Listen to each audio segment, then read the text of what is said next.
Master साहब बड़ा निमन गीत बजाओ थुवन। कौनो दुल्हन कहलस ए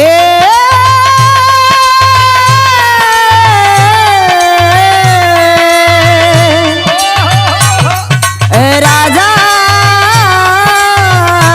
जी बोल मुआ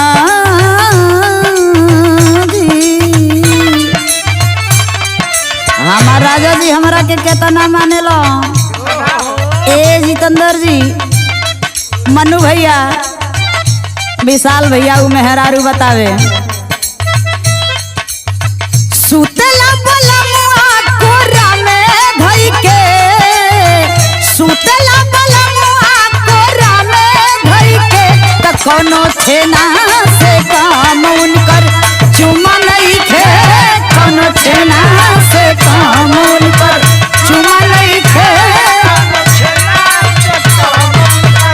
चुमा नहीं थे। ओ मेहररुआ एक लाइन औरी कहलस हीरा भैया, जहिया से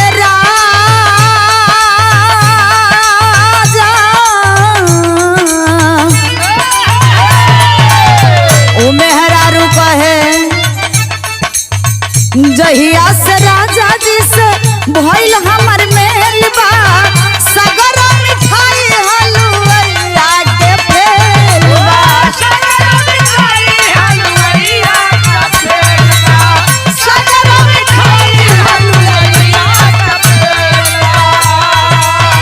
जहिया से राजा जी से भइल हमर मेल बा, सगर मिठाई हलुवैया के फेल बा। जब से घरवा लाइल बड़े गवना कई के,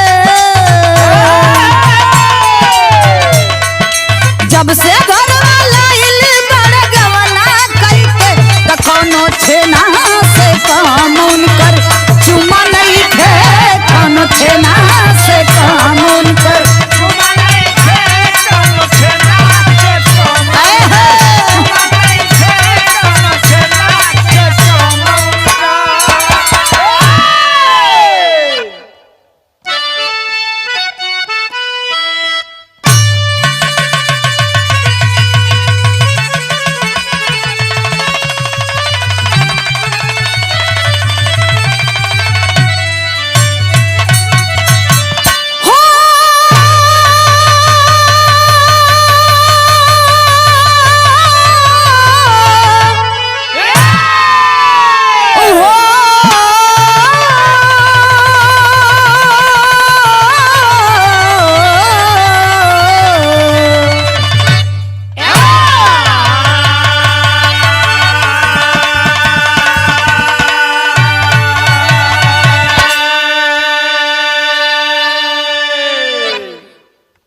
हम बिरहा गायिका सीमा सरगम एक ही स्वर में सब कर गोड़ छुके गोड़ लागत नहीं। आई एगो अभी अभी ताजा घटना रहुआ सब लोगन के बीच में भेज रहल बनी। आजकल का इंसान कैसन हो गईल बा, हम मतलब हम लोगों के अंदर हम हो गया है। एक बड़ा व्यक्ति कहता है कि एक छोट आदमी, अरे साला हमरा के धमकी देहलस, हमके धमकी देहलस, तो हम बर्दाश्त नहीं कर सकत हई, हम गोली मार दे। लोगन का बाहर धमकी बाहर सोच, लोगों की सोच कैसी हो गई है साहब। आए दिन प्रतिदिन मर्डर, प्रतिदिन बलात्कार, ऐसे ही घटना प्रदेश के मुखिया के गृह जनपद गोरखपुर में घटी। आइए मैं बिरहा भेज रही हूँ, आप लोग शुरू से अंत तक सुनिएगा। बिरहा में कवि जी 4 लाइन का भूमिका लिखल ना भैया, कैसे?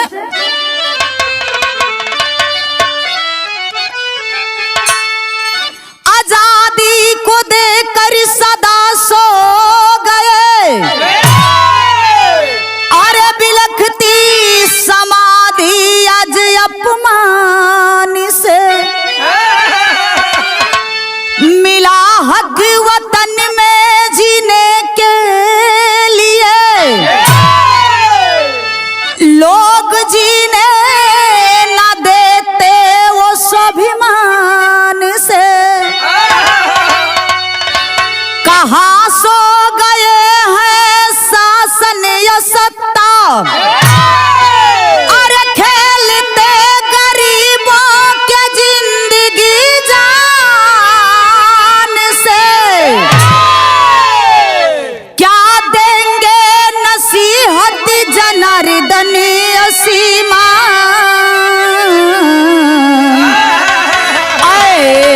प्रभु देख लो तू जरा ध्यान से।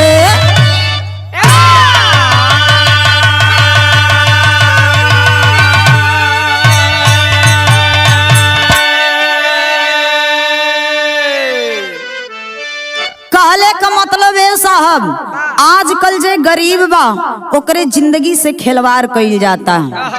जे गरीब बा यदि ओकर कोनो बात हो गई तो थाने पे सुनवाई नहीं बा, लोग एकदम पीछे छोड़ देत मन। बिरहा में एक ठे गजल का टुकड़ा लग गई भैया।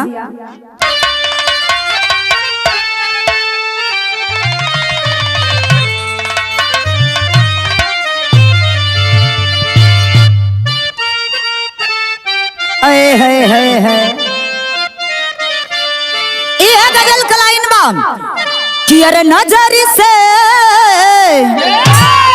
अरे नजर से इशारा नजर कर गई है।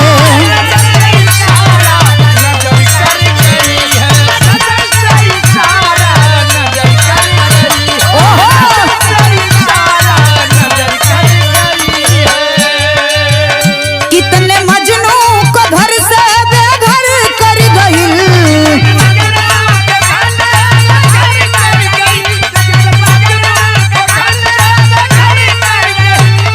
नजर से इशारा नजर कर गई।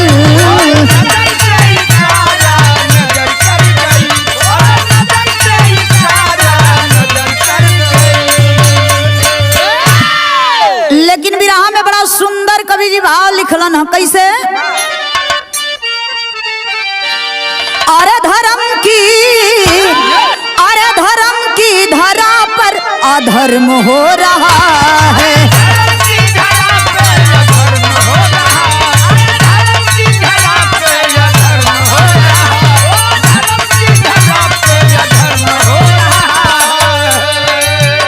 आज भारत में जीना व्यर्थ हो गया, आज भारत में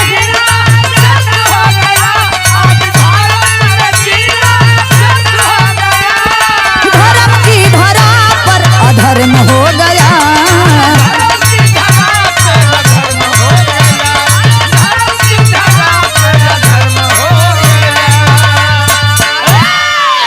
पहले का लोग कहे साहब ये भारत हमार सोने का चिड़िया हो, ये हमार भारत देश सोने के चिड़िया रही। लेकिन ए बाबू यही भारत देश में का हो रहल बा, एक दूसरे के इंसान एक इंसान नहीं समझत, एकदम जानवर की बराबर हो गई बा। बिरहा में कवि जी संकेत के नजम का लाइन लगल, बिरहा का कहानी शुरुआत हो गई भैया।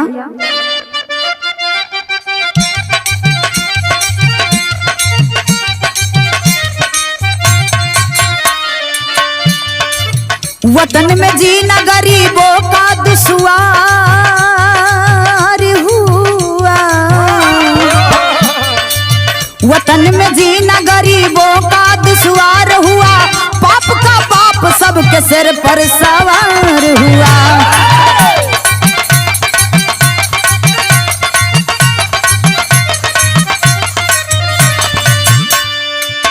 अशांति होगा जब दिल में लोभ आएगा,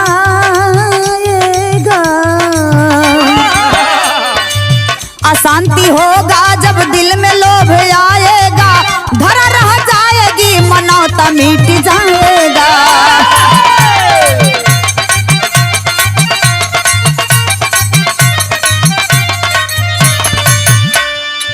गोरखपुर धाम धरा पावन जहाँ माटी है, गोरखपुर धाम धर्म पवन जहाँ माटी है, वही पैदा हुआ एक कंस उत्पाती है।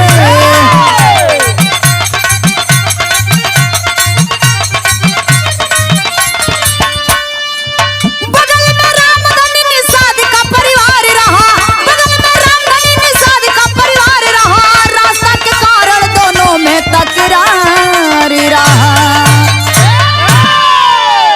कहानी के समझ लें ये साहब, यही अपने उत्तर प्रदेश के अंतर्गत गोरखपुर जिला अमटौरा गांव का रहे वाला रामधनी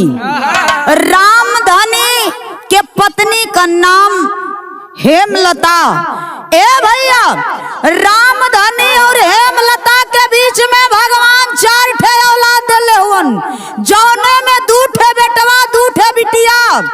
ए बाबू, बेटवा का नाम अभिषेक और विकास बतावल गई, बिटिया का नाम पूनम और सुमन बतावल गई। रास्ता के लेके पटेश्वरी सिंह से झगड़ा चलत रहे। ए भैया, वही झगड़ा के बीच में विवाद धीरे धीरे आगे बढ़े लागल। जब विवाद आगे बढ़े लागल तब यहाँ बिरहा में एक ठे गीत लग गई।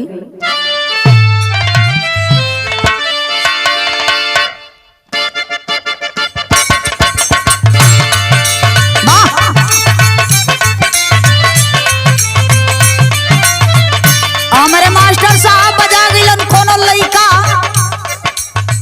कोनो लड़की के देख के कहलस कि जब जब तू निकले लू बहरी ना मेकअप क के तो हमारे करेजा पे सांप लोटियाए लगेला। उ कहे कैसे, सज धज के मेकअप क के सुघर लागेलू,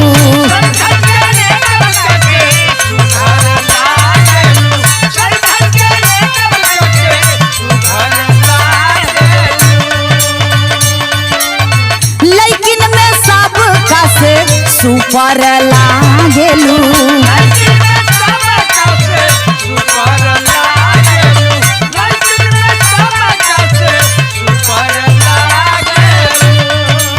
सज के मेकअप करके सुघर लागेलू, लेकिन में सब का से सुपर लागेलू। तो गोरी मारिए के, ये गोरी मारिए के तिरछी नजरिया हो, तू हासिल करा गोरी मारिए के,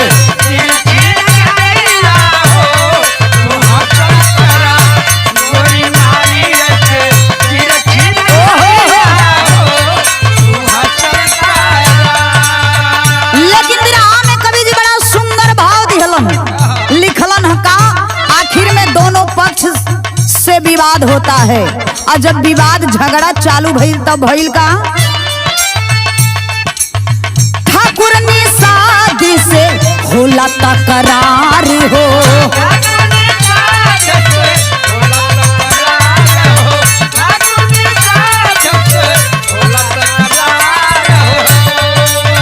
कहेला ठाकुर होई गोली के बौछार हो,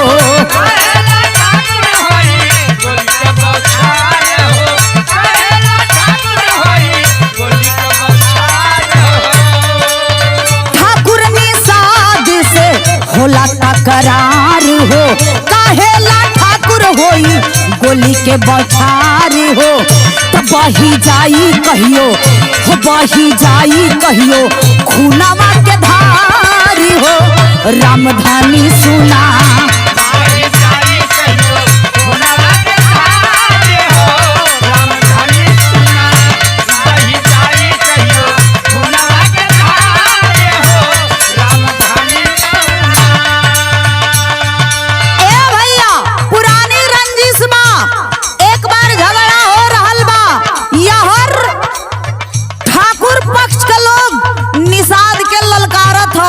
कि एक बात सुन लो रामधनी, यदि तुम अपनी गलती नहीं मानोगे तो एक दिन खून की नदी बह जाई, आ इतने ना इतना गोली मारा कि एकदम छलनी छलनी हो जाइबा। ए बाबू, एक दूसरे से कम ना लोग होत। आखिर में भइल का, दोनों ओर से तानी ताना सब जाने,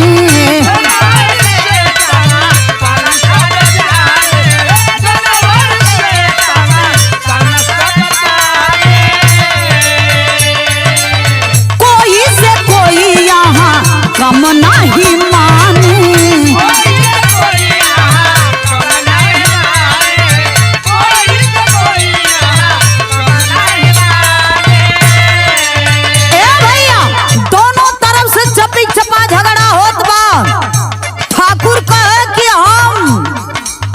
ठकुरे का खून हो तो हम कम रहो, इन निषाद का जात हमसे झगड़ा करत हो चढ़ के, तो के हम ऐसन बताई कि तोर छठी का दूध याद आ जाई। ए बाबू भइल का दोनों पक्ष होवे लागल हरदम झगड़ावा।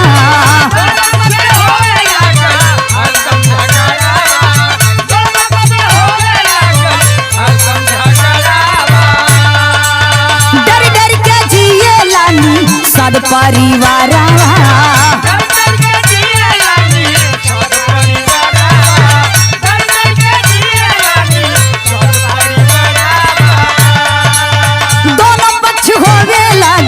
हरदम झगड़ा डर डर के जिए लानी सब परिवार।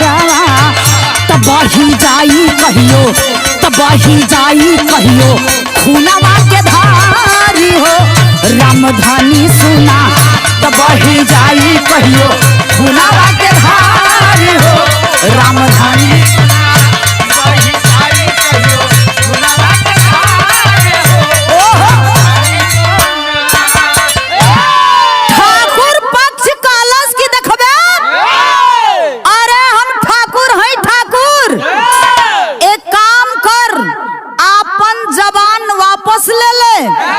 नहीं तो बहुत बवाल हो जाई, गोली का बौछार चल जाई। ए भैया आखिर भइल का बिरहा में गीत लग गई।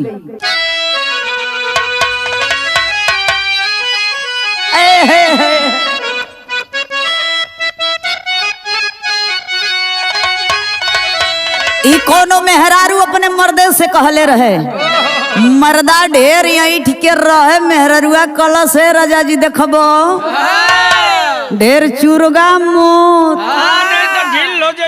आ ढेर चुरुगवा न तब ई समझला कि बवाले हो। वो मेहरुआ बतौलस ए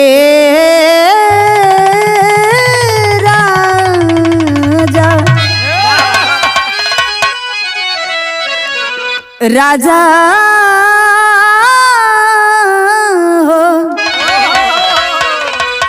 अभी प्यार से समझावत हई, हमार बात के मान लो, बड़ा सुखी रहबा।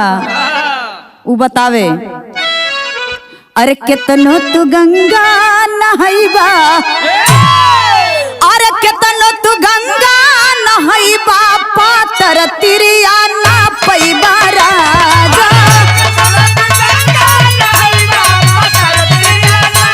स्टील बॉडी हर राजा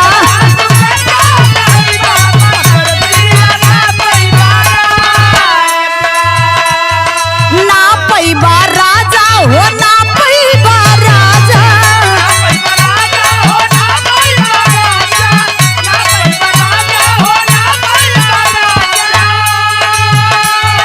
हमरा के छोड़ पचतैबा, हमरा के छोड़ पचतैबा पातर तिरिया ना पैबा राजा।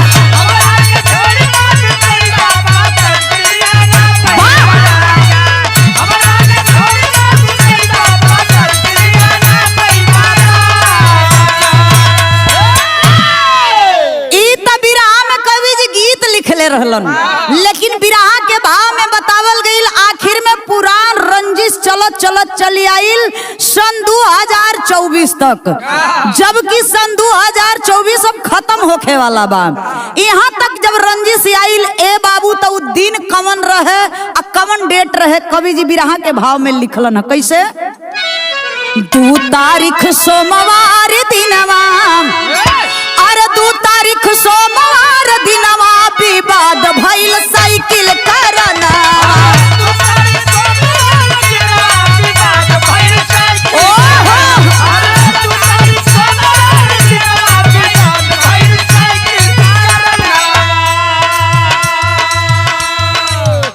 दिन सोमवार तारीख 2 यही सन 2024 12वां महीना में ए बाबू वही साइकिल खातिर विवाद भइल। उस साइकिल का विवाद कैसन रहे,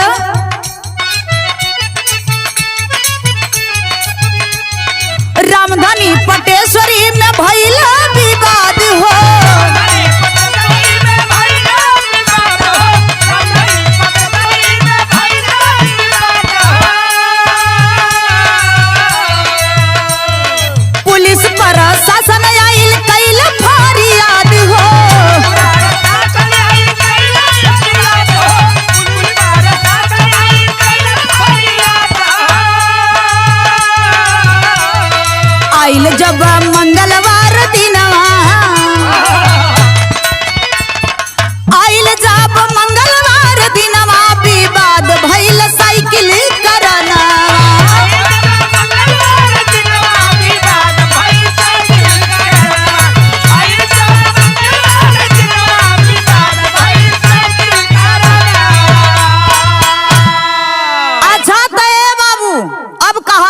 समझ लें। घर के बगल मुंडन का कार्यक्रम चलत रहल।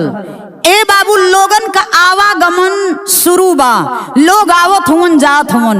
वही में से केहू ले जाके साइकिल खड़ा कर देहलस। वही साइकिल के चलते रास्ता में साइकिल खड़ा बा, वही साइकिल के चलते विवाद चालू हो गई। आ जब विवाद चालू भइल तब बिरहा में गीत चेंज हो गई।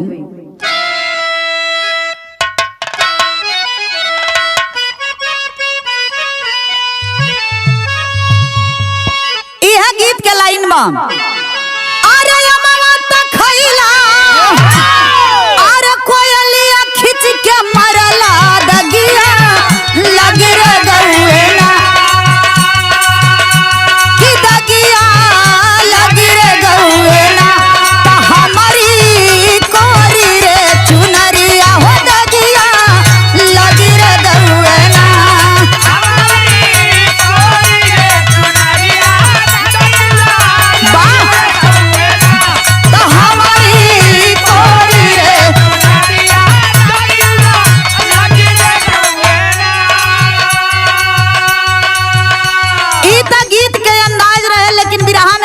भाव लिखलन है कैसे? अरे तीन तारीख रहे तीन तारीख रहे बाजे के टाइम अरे झगड़ा होई रे गईले ना तो झगड़ा होई रे गईले ना। गोली मारे पिकलू बाई मनावा रे झगड़ा होई रे गईले ना।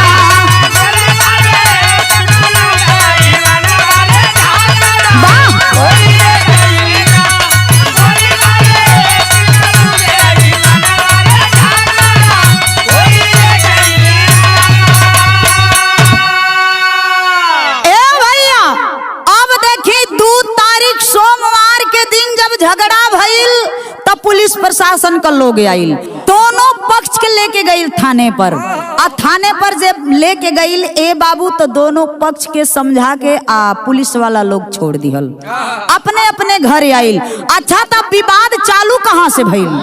विवाद चालू वहां से भइल कि जब मुंडन के कार्यक्रम में लोग का आवागमन चालू रहे, साइकिल रास्ता में खड़ा रहे। अब साइकिलिया के देख के पिकलू सिंह जात बा, रामधनी बगल में खड़ा हुवन। तबले पिकलू सिंह देख के कलश रे हटाओ है साइकिल, यहाँ से साइकिल हटा दे। तब रामधनी कहलन कि काहे तू हमके उल्टा सीधा बोलत हुआ भैया, हमार साइकिल ना हो। अरे साइकिल हमार ना हो, जवान लड़ावत हुए। ए बाबू इतने में दोनों लोगन से झगड़ा चालू हो गई। आ जब झगड़ा चालू भइल तमसिक तमसा भइले बाबू, तबलक पिकलू सिंह निकाल लिया पिस्तौल और पिस्तौल निकाल करके गोली चला दिया। जौने समय गोलियां चलल ए बाबू वो समय भइल का घायल होई गईली रामधनी के गुजरिया, बिटिया सुमन के देखी बरसे नजरिया। अरे रामधनी के गोली लागल अरे निकलल परनवा झगड़ा होई रे गईले ना तो झगड़ा होई रे गईले ना। गोली मारा पिकलू बाई मनवा रे झगड़ा होई रे गईले ना।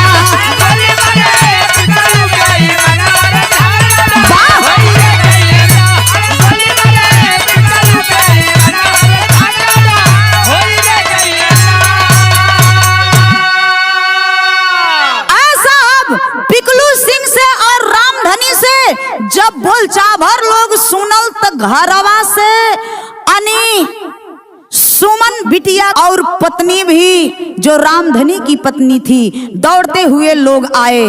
और जब दौड़त लोग आइलन ए बाबू तब तक पिकलू सिंह गोली चला दिया। जौने समय गोलियां चलौलस ए बाबू ओ समय गले के छेदत गोली निकल गई।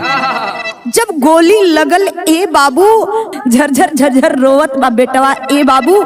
यहाँ बिरहा के शैली में बतावे के पड़ल।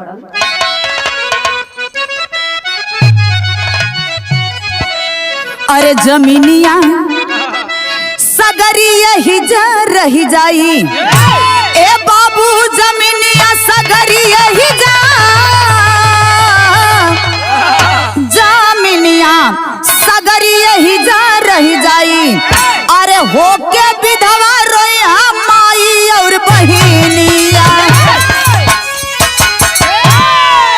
जमीनिया सगरी यही जा रही जाई ए बाबू। एक बित्ता दो बित्ता जगह जमीन खरतीन गोली चल जा रहल बा, झगड़ा हो रहल बा, और नहीं तो एक दूसरे के खून का प्यासा लोग हो जात हवन। ए साहब का कोई लेके आइल बा, का कोई लेके जाई ए साहब। आखिर में यही जगह जमीन खरतीन का से का हो जा रहल बा। यहाँ विदेशिया के लाइन में बतावे के पड़ल।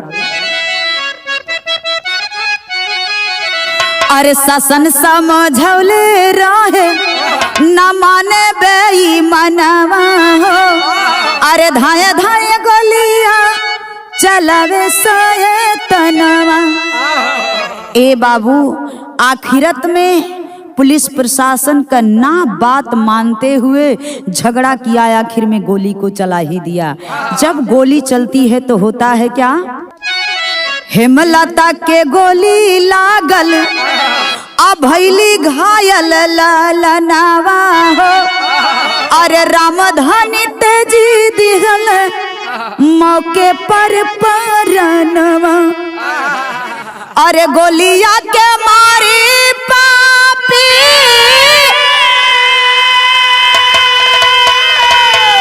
अरे जलाया है मकानिया हो,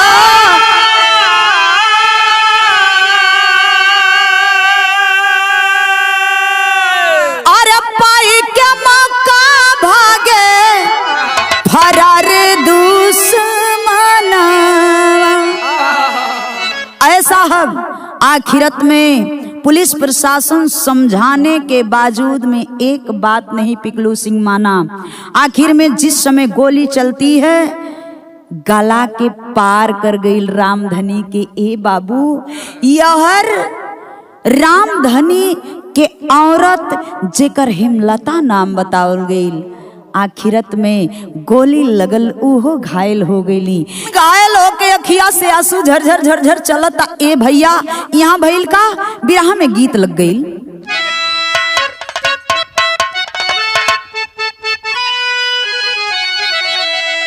गीत से सुंदर बिरहा के भाव में कवि जी लिखलन है। ए भैया आखिर में पूरा लोग गिरल हुवन, बुझाता कि कुरुक्षेत्र के मैदान भइल बा।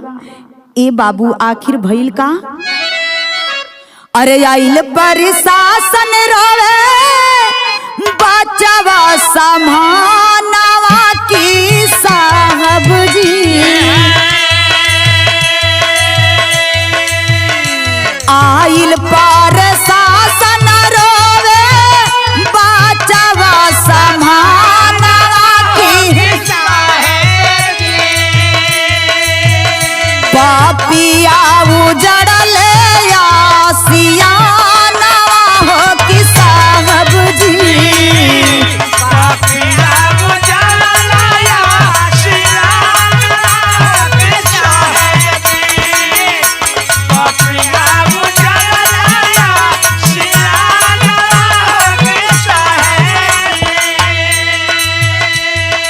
ए भैया एगो लड़की रो रहल बिया। उ लड़की के रहल सुमन का बहिन रहे। ए साहब आखिरत में जब पुलिस प्रशासन का लोग अइलन, ए बाबू उ बिटिया पागल के भेष में जाके साहब को पहुआ धा के लगल रोवे कल। साहब हमार दुनिया तो उजड़ गई ना साहब। ए साहब हमरे माई और बाबू के गोली लाग गई साहब। बाबू तो तुरंत दुनिया के छोड़ के चल गईलन। माई ए साहब वो लोग तो हॉस्पिटल में भर्ती हुवन, लेकिन साहब इतने नहीं उ पिकलू सिंह हमार घरवा जला दिया से साहब। उ बिटिया रोवे कहे का कहे, माई बाड़ी भरती मोर बिल खेला बिरानवा हो कि साहब जी, माई बाड़ी भरती मोर बिल खेला बिरानवा हो कि साहब जी, रोवे बिटिया धाई के चरानवा हो कि साहब जी, रोवे बिटिया धाई के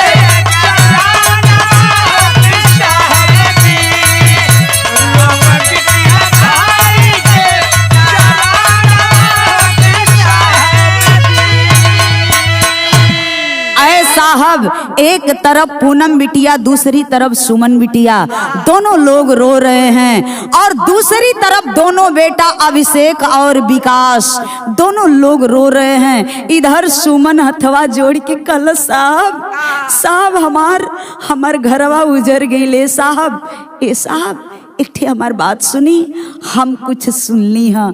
कौन चीज सुनली हाँ?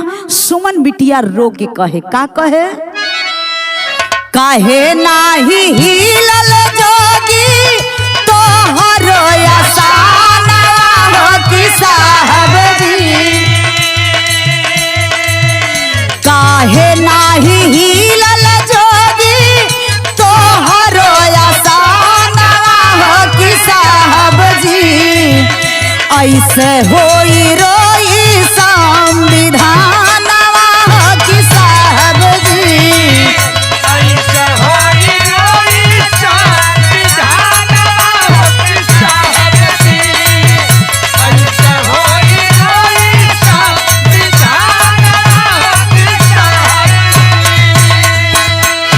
पुलिस प्रशासन है, चारों बच्चे रो रहे हैं दोनों तरफ। इधर दो बेटा इधर दो बेटियां बिलख रहे हैं, रो रहे हैं साहब। सुमन बिटिया पूनम बिटिया रो रो के कहे कि का साहब आखिरत में ये क्या हो रहा है। अल्लाह के लाइन में प्रमाण मिलल,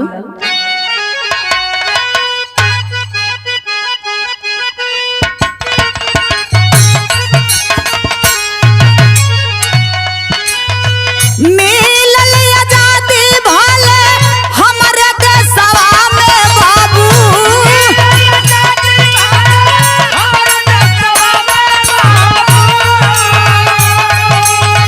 नाही बा आजाद हो गरीब परिवार,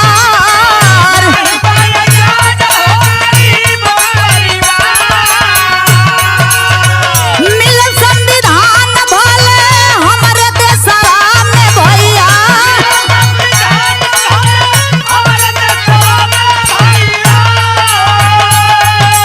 लेकिन नहीं रुकत बाटे देश में अत्याचार,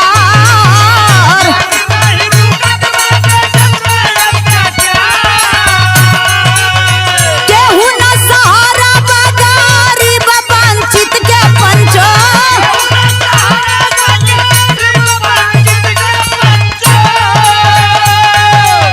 शोक में गोताइल बाटे पूरा परिवार।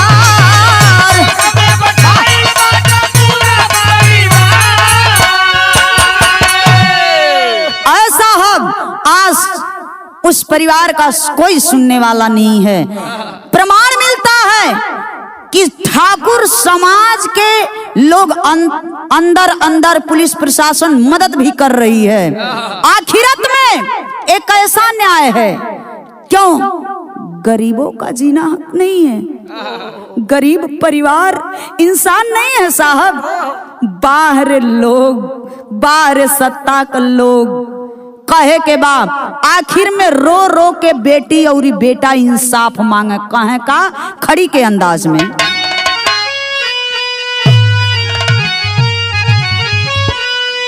बचवा रोवत हुअन, रो रो के न्याय मांगत हुअन। कैसन न्याय? चाहे न्याय बाबा यौरी अब बतावे के पड़ी, चाहे न्याय बाबा यौरी अब बतावे के पड़ी, और पाप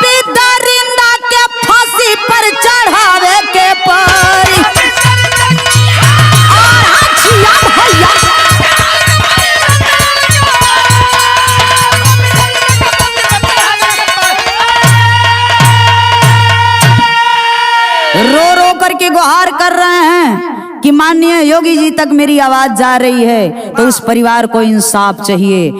ऐसे लोगों पर ये होना चाहिए कि आप जो बुलडोजर चलवाने का काम किए हैं, बुलडोजर उसके घर पे चलना चाहिए और उसको फांसी के फंदे पर झुला देना चाहिए।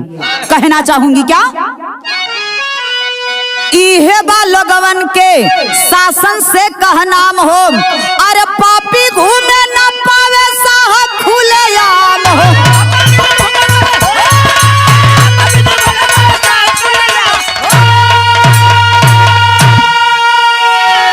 हर हक अधिकार खातिर शासन जगावे के पड़ी, पापी दरिंदा के फांसी पर चढ़ावे के पड़ी।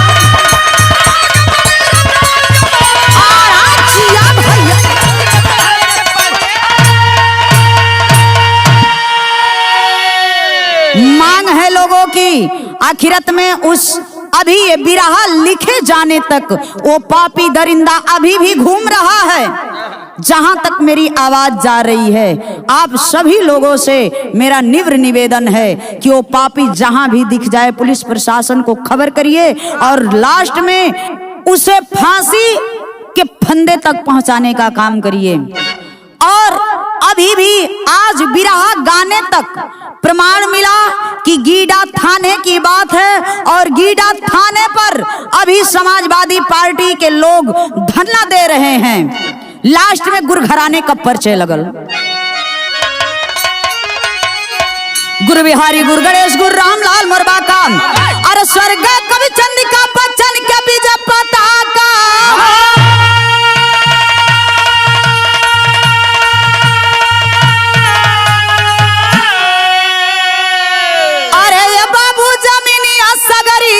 रही जाई ए साहब जमीनिया सगरी यही जा रही जाई, तसीमा